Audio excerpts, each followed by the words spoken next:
we're going to stop, we're going to turn into that area, and we're going to kill everything in sight. But also win the hearts and minds of the Afghan people. You've had 30 years of war, and now it's time for peace.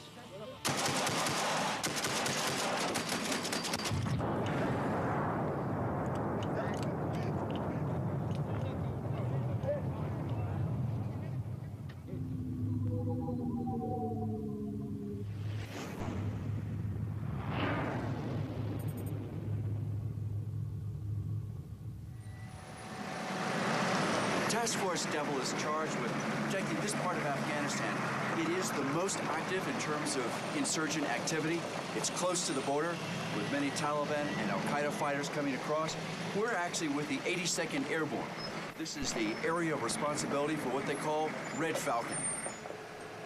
Red Falcon's mission: secure Pulilong province for the upcoming elections. They are the first American troops on the ground in Pulilong ever. The 82nd Command is in the process of securing the routes to the polling stations. Elections are about 2 weeks away. Where are you going to clear the routes with your patrols? Just give me a sense. How has the infantry changed? Well, in the time I've been a soldier, we've gone from being a big distinction between a conventional soldier and an unconventional soldier. You've been a paratrooper and, say, a Green Beret, Special Forces guy. Now I think we have more of our conventional forces thinking unconventionally. We're looking for ways now, work with a governor, work with, to use, a mosque building project to gain influence over the enemy. I mean, we're looking for ways that we would have never looked before to beat the enemy. And I think it's really paying dividends in this type of war.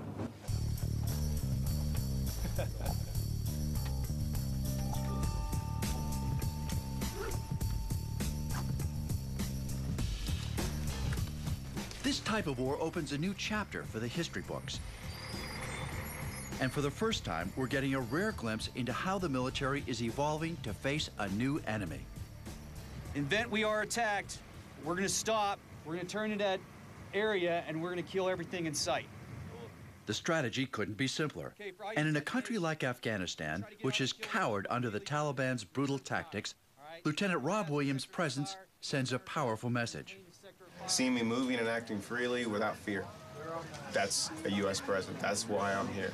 I'm here to show them, hey, you're as far as the Taliban goes, your oppression's over. You can't affect us anymore, or at least my movement. Now, they're used to hit-and-run tactics. They're used to their local areas. These are locals hitting us. So what we're trying to do is, like I said, draw fire. We want them shooting at us, because if they are shooting at us, if they're taking their time to plan and attack Americans, then they're not attacking the UN. They're not attacking civilians. They're not attacking the police. And I'll be honest with you, we're better prepared. We're suited for this. If we were to attack and not go back, that's the worst thing that I could do. And all that's going to do is jeopardize the next unit that comes through here, or, God forbid, the UN. Watch it, watch it.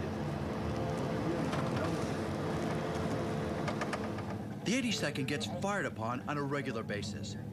This Al-Qaeda video shows a purported suicide bombing on an American convoy near the Pakistani border.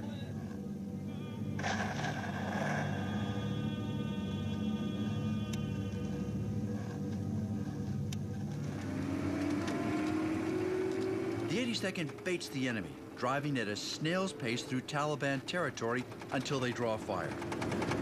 We're coming up on the town of Baraki Barak and Baraki Rajan. We'd been ambushed twice going through here. The first time that we really had any encounter, it wasn't even an ambush. We had harassing small arms fire. The second time, they ambushed us.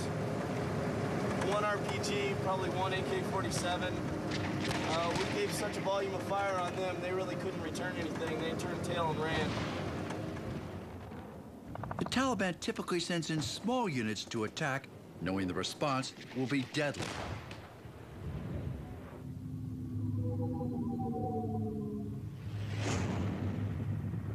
Bagram Air Force Base, 27 miles from Kabul, the capital of Afghanistan. Staging ground for Task Force Devil. Today's mission, fly to Gardez, a city deep in anti-coalition infested territory. In other words, Taliban Central. The U.S. Army readies CH-47 helos to resupply special forces with ammo, supplies, and men. To take the load that we have here, 25 tons by truck to Gardez, could take up to 2 weeks. With this, it'll take less than an hour. It's impossible in many parts of Afghanistan to land fixed-wing aircraft. Again, the travel times are extensive, so it's these helos that make the critical difference in terms of the campaign here in Afghanistan. We're looking at the CH-47 Delta Aircraft 140. It is a workhorse of the Army, no matter what the Black Hawk guys tell you. And we're gonna go for a little ride today and drop stuff off everywhere like Santa Claus in a big green sleigh.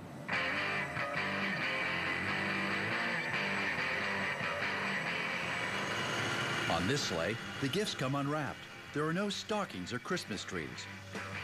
Like their comrades in Iraq, Special Forces need to make a lot of friends before it defeats the enemy. To root out the 4,000-plus Taliban and al-Qaeda operatives requires intelligence and cooperation from the local Afghans. On their way to the staging area, they're dropping goodwill bags with clothing and toys.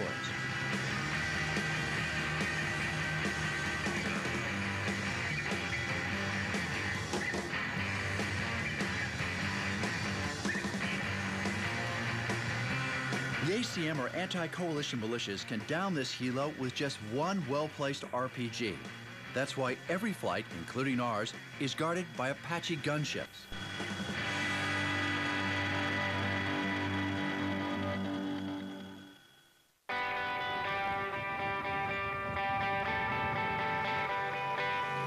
Afghans are by nature a warrior culture. They walloped the British Empire 3 times in the 19th century and brought the 10-year Soviet occupation to its knees in 1989. To this day, there are still warlords and heavily armed private militias. The difference in the current conflict? The U.S. is not an occupying force and quickly handed the reins of power to a democratic government. It's been more than a generation since Afghanistan has had any kind of unified armed forces. U.S. forces and their allies are training a new Afghan National Army, or ANA. So why are you joining the Army? I want to serve my people, to serve my country. So do you think this will be a very good army? Yes, it will be very good army. The hope is that in each side of these raw recruits beats the heart of the same guys who defeated the Soviets. Passing the authority to the new Afghan commanders is no easy task. You tell them, you both up, put it in the bag when you tell them to do it. If I don't see it, we ain't gonna move on. They take their commands from you. And it all starts right here with a little tough love. You need to look at your sergeant, you need to wait till your sergeant tells you. Clean your trash up, get your trash up. The new recruits will spend the next 8 weeks training with the 82nd. The goal, defend their country without the support of coalition troops, planning and running their own operations.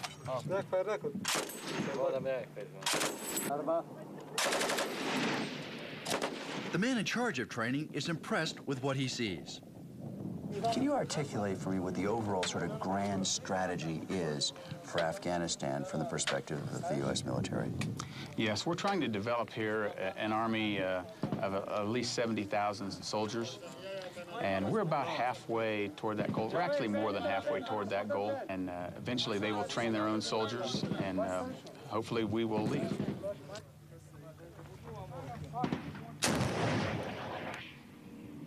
No question, Afghanistan was ruined economically by the Russians, strewn with landmines, which resulted in the highest number of child amputees in the world. Even today, the average Afghan family earns the equivalent of $226 a year.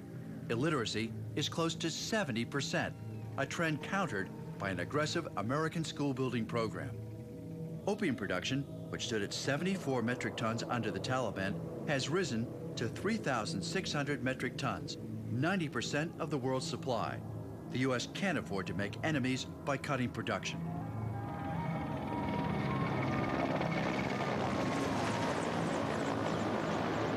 This swimming pool with diving platforms behind me here is one of the most infamous sites from the Taliban era where locals here in Kabul were executed. You can see the bullet holes where thousands of Afghan citizens were shot or hanged. The nooses still hang from the diving platforms. Even on the run, the Taliban has apparently lost none of its former charm. There have been reports of villagers skinned alive for helping U.S. troops. It's another reason Task Force Devil tries to keep them occupied shooting at American Humvees. It's also a big part of what Special Forces stealth maneuvers were designed to prevent.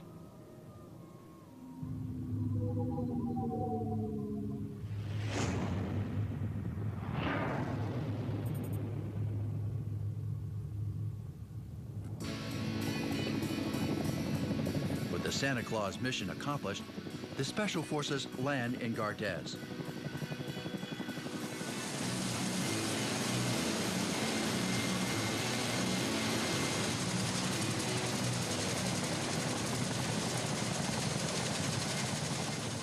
This is a rare look at U.S. Special Forces at war. I'm in what's called a fire base in Afghanistan and close to the Pakistani border.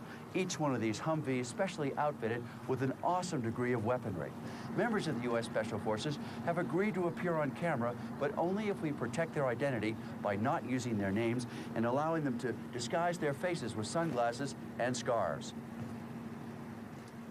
This protects the identity of Special Forces when they appear on camera. U.S. Special Forces and the Afghanistan Security Forces, or ASF, will conduct a joint mission near the Pakistan border. All right, one of the locals here in town has told one of our ASF, our security force guys, about a compound here in town that's been abandoned for some time, and they suspect that there's ACM activities that has been used there, or that has happened there in the past, and that there may be a possible weapons or munitions cache at this compound. Translation: the Special Forces Goodwill campaign has led to a tip about a possible Taliban hiding place.